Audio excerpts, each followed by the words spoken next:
위안부 피해 할머니들이 위안부 특별법 제정을 촉구하는 청원을 국회에 제출했습니다. 그런가 하면 외교부는 화해치유재단을 공식 출범하기로 했습니다. 위안부 특별법과 화해치유재단 이름만 들으면 모두 위안부 피해 할머니들을 위한 일로 언뜻 보이는데 과연 실상도 그럴까요? 위안부 피해 할머니들과 함께 생활하고 계신 나눔의 집 안신권 소장님 모시고 관련된 이야기들 하겠습니다. 어서 오십시오. 예, 안녕하세요. 나눔의 집 안신권 소장입니다. 네, 반갑습니다. 얼마나 고생이 많으십니까? 누군가는 해야 할 일을 하고 계십니다. 지난 21일입니다. 위안부 특별법 제정 청원서를 국회에 제출하셨어요. 할머니들도 같이 가시고 특별법을 제정해달라고 요청하시게 된 이유나 배경은 어떤 겁니까? 그 일본군 성노예 피해자 문제는 일본이 그 저지른 전쟁 범죄자 인권 유린 사건이라고 이제 전 세계 규정을 하고 있습니다. 예. 그리고 이제 피해자들도 이제 눈이 오나 비가 오나 그 일본 대사관 앞에서 지금까지 활동을 하는데 그 2015년 12월 28일 피해자를 철저하게 배제하고 한국과 일본 간에 합의된 그 합의안에는 그 할머니들이 원하는 그 공식사적 법적 배상이 포함되지 않았습니다. 예, 그래서 이번에 그 특별법을 통해서 좀 더 정부가 책임감을 갖고 하라. 또 그 다음에 두 번째는 이제 민주적인 절차로 국회에서 논의하라. 예, 그래서 특별법을 이번에 국민 입법 청원으로 이제 제출하게 됐습니다. 이 공식 이름은 일본군 위안부 피해자에 대한 생활 안정 지원 및 기념 사업 등에 관한 특별법입니다. 예. 그러면 어떤 내용들을 좀 제정해 달라는 그런 내용들이 담겨 있습니까? 이게 이제 그 일본군 성노예 피해자 문제는 이제 우리 민족의 아픔이고 여성의 순환사입니다. 그래서 국가적인 문제, 더 나아가서 세계 여성 인권의 문제입니다. 그래서 그 이 대통령 소속 위안부 피해자 생활 안정 지원 및 기념 사업 심의위원회를 대통령 소속으로 설치하라는 거 하고, 그다음에 이제 최초로 증언하신 분이 이제 고 김학순 할머니거든요. 91년 8월 14일. 그래서 8월 14일을 국가 지정일로, 위안부 기림일로 지정해 달라는 거. 그다음에 이제 세 번째는 이제 피해자분들의 어떤 생활 안정 및 또 보건 의료, 생계급여를 또 지원해 달라는 거 하고요. 그다음에 실태 조사 연구 지원. 그다음에 이제 중요한 거는 이제 피해자 명예회복 및 진상규명 노력에 대한 활동 보고서를 이제 국회에 제출하라는 거. 크게 이렇게 5가지로 요약할 수 있습니다. 네, 특별법이 제정되기를 바라는 마음이 큰데요. 제정이 된다면 어떤 우리 위안부 피해자들, 할머니들을 위해서 어떤 변화를 기대할 수 있을까요? 결론적으로 얘기하면은 그 할머니들이 원하는 그런 쪽의 인권 회복이 될 것 같습니다. 왜냐하면 이제 이번에 그 합의안도 보면은 그 피해자들이 생존해 있고 그렇게 활동함에도 불구하고 철저하게 배제됐거든요. 그리고 이제 내용도 보면은 그 뭐 군의 관여가 이제 그 적시되어 있지만 주범 자체가 애매모호하게 돼 있거든요. 그래서 그것도 문제고 내용도 그리고 이제 공식 사죄라 하면은 일본을 대표하는 총리가 직접 해야 되는데 그 기시다 외상이 그 대독 사죄를 했거든요. 그래서 이건 할머니들이 봐서 공식 사죄가 아니고 그 다음에 이제 법적 배상이라는 것은 그 할머니들이 그 법적인 책임을 지라는 거지 뭐 금전을 요구하는 건 아니거든요. 그래서 그렇게 이제 포함돼야 되는데 특별법이 이제 만들어지면은 이제 할머니들이 원하는 그런 쪽의 인권 회복이 될 것 같습니다. 네.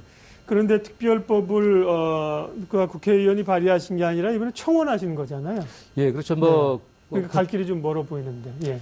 국회의원들이 이제 법률을 만들지만 이거 이제 국민적인 사항이기 때문에 그 할머니들을 비롯한 이번에 1,700명이 그 일반 국민들이 서명을 했습니다. 그래서 그 청원서와 함께 1,700명의 또 서명서, 그다음에 그 대표 의원은 유은혜 의원이 또 의견서를 냈습니다. 그래서 이제 그런 절차를 밟는데 뭐 시간을 떠나서 이 국민적인 해결 과제이기 때문에 그런 국민들도 참여해야 된다는 그런 뜻에서 이제 그 국민 입법 청원으로 이제 제출했습니다. 네, 국민 입법 청원이군요. 네. 그러니까요. 뭐 국민들의 많은 마음, 뭐 1,700여 명이 아닌 분들의 마음도 사실은 많이 담겨 있는데 문제는 이 국회에서 이게 잘 처리될 수 있을까 하는 거죠. 네.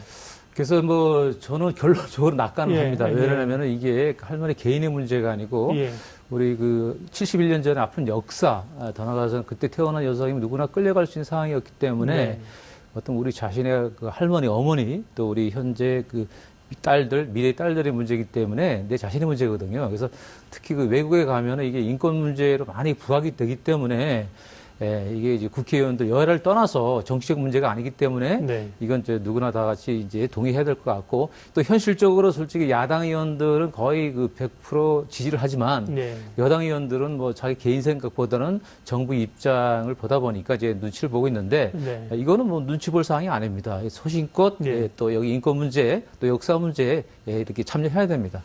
그러면 소장님 궁금한 게 있는데요. 이런 특별법을 지금 국민청원하셨는데 기존에 그러면 우리 정부가 법률적 근거에 의해서 할머니들에게 이런 지원을 하고 있는 그런 거는 있습니까? 없습니까? 그 예. 93년 6월에 그 생활안정지원 및 법이 이제 제정됐습니다. 예, 예. 돼서 이제 할머니들한테 생계급여와 이제 의료급여를 네. 지급했고 2002년도에 전면 개정해서 이제 기념사업과 추모사업이 이제 포함됐는데 네.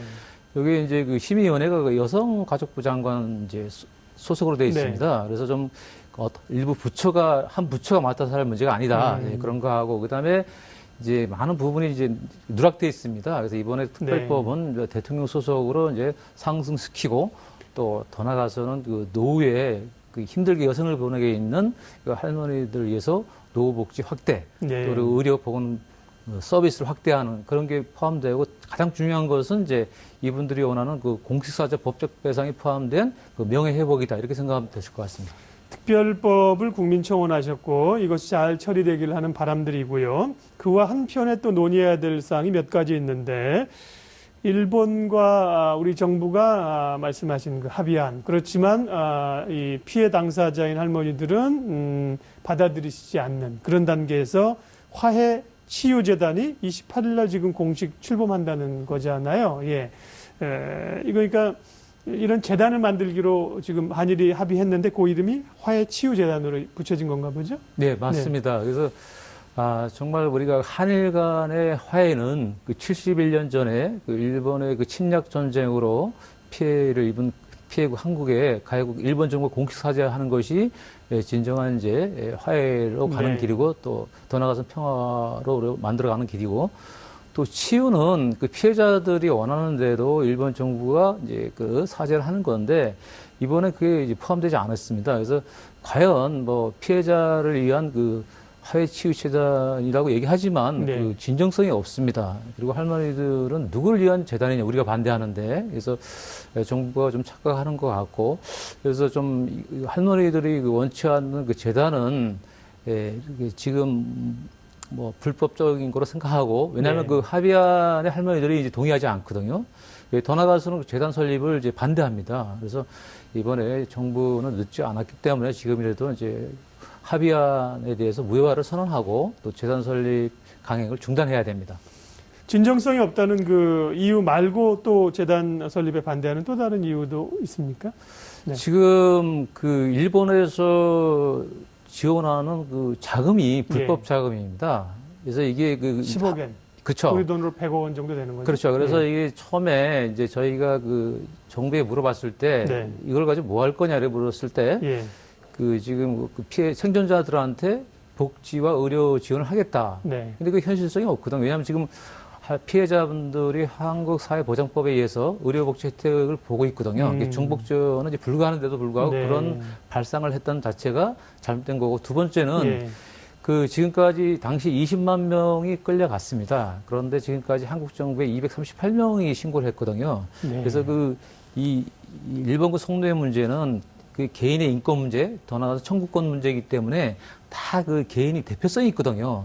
그런데 238명을 다 이렇게 합의안에 포함시킨 게 아니고 생존자만 포함시켰던 것 자체가 이상한 발상이다. 저는 이렇게 생각합니다. 그래서 그게 이제 그 맞지 않는 취지고, 또 그 불법적인 자금을 가지고. 불법적인 자금이란 말은 무슨 의미 있어요? 그러니까 할머니들이 이제 원하는 것은 공식 사죄와 법적 배상금, 법적 배상금이어야 되는데, 합의안 때 기시다 외상에 이것은 그 법적 배상금이 아니고 인도적 지원금이다 이렇게 얘기했거든요. 할머니들 입장에서는 자금의 조성이 불법이라는 게 아니라 용도나 이 목적이나 사용처가 맞지 않는다 그렇죠. 이 말씀이시죠. 그래서 이제 할머니들이 그러면은 우리가 원하는 건 돈이 문제가 아니고 법적 배상금을 원하는데 이걸 가지고 지금 재단을 설립하는 것은 불법이다 이렇게 얘기하고 있거든요.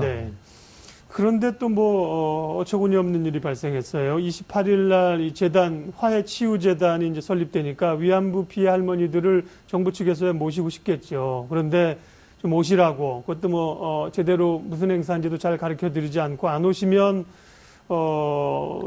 피해를 받으실 수도 있다. 뭐 이렇게 일부 언론이 보도를 해서 논란이 되고 있는데 이게 사실입니까? 왜곡입니까? 뭡니까? 사실입니다. 예. 예, 그래서 이게 참 그 정부가 지금 하는 형태가 너무 그 강압과 예. 또 강권을 가지고 또 할머니들한테 강요를 하는데 이게 이제 뭐 유엔 차원에서도 이런 그 합의 과정이나 내용이 잘못됐다고 이제 공식적으로 얘기했음에도 불구하고 정부만 유독 이걸 하나의 성과로 가져가기 위해서 이렇게 할머니들을 이제 회유하는데 그 할머니들의 어떤 그 인권 문제 또는 그 명예회복에 있어서 자기 선택권과 결정권이 중요하잖아요. 그죠? 그럼에도 불구하고 강요를 한다는 것은 그 정부가 이게 자신감이 없기 때문에 이번에 그 재단 출범을 앞두고 뭔가 이벤트를, 할머니를 동원한 이벤트를 지금 준비하지 않나 이렇게 생각하고 있습니다.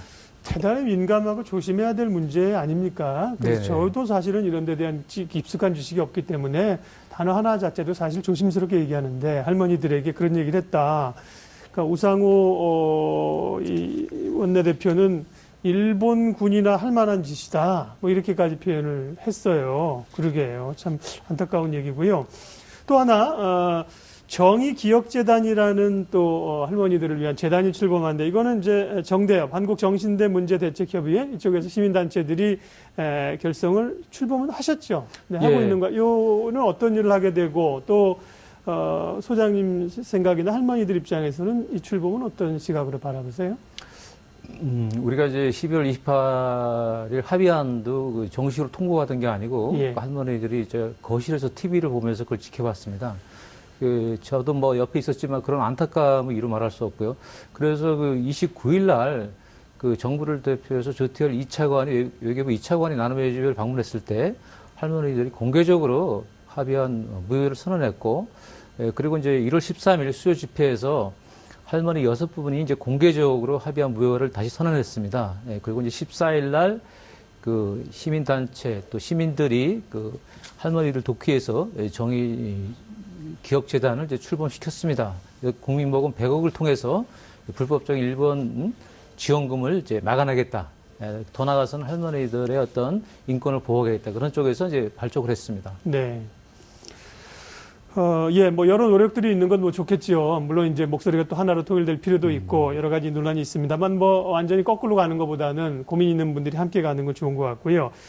피해 할머니들이 이제 연로하시잖아요. 네. 생존하신 분도 많지 않고 아까 저는 말씀하실 때 충격적이었습니다. 20만 명이 끌려갔는데 피해 신청한 분은 238명. 그렇죠. 0.01%예요. 네.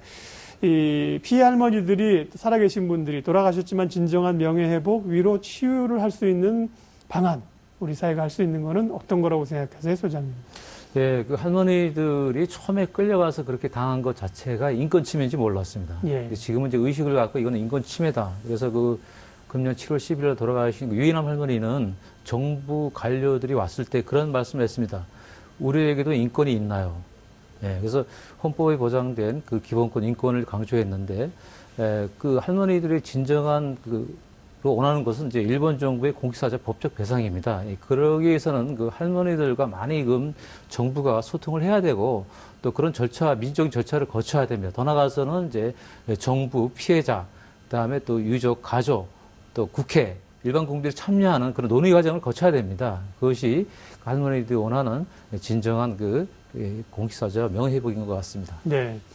특별법 제정을 위해서 만여 분이 서명하시고 국회에 국민청원을 하셨다 그랬습니다. 제가 말씀드린 것처럼 만여 분이 아니라 뭐 100만 명, 1000만 명이라도 기회가 있고 알았으면 동참하실 분들이 많았으리라고 생각합니다. 네. 방송을 보시는 분들도 이런 얘기를 들으면서 참 마음이 아프고 우리는 어떻게 하면 이런 것들을 또 도울 수 있을까? 예, 뭐 꼭 물질적인 게 아니더라도 그런 생각 하시지 않겠어요?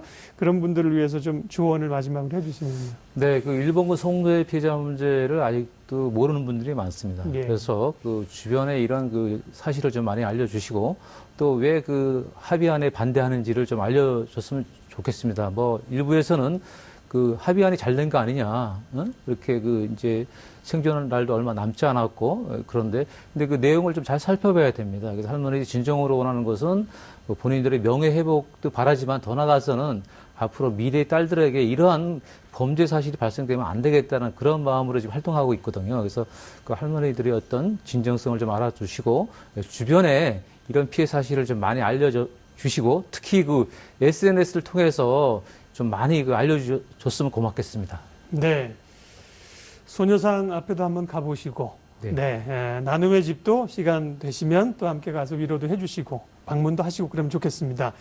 예, 위안부 피해 할머니들을 위한 특별법이 발의가 됐고요. 또 정부에서 재단도 이제 곧 출범합니다. 관련된 이야기, 생각해야 될 이야기. 오늘 나눔의 집 안신권 소장님 모시고 이야기 나눴습니다. 시간 주셔서 고맙습니다. 고맙습니다.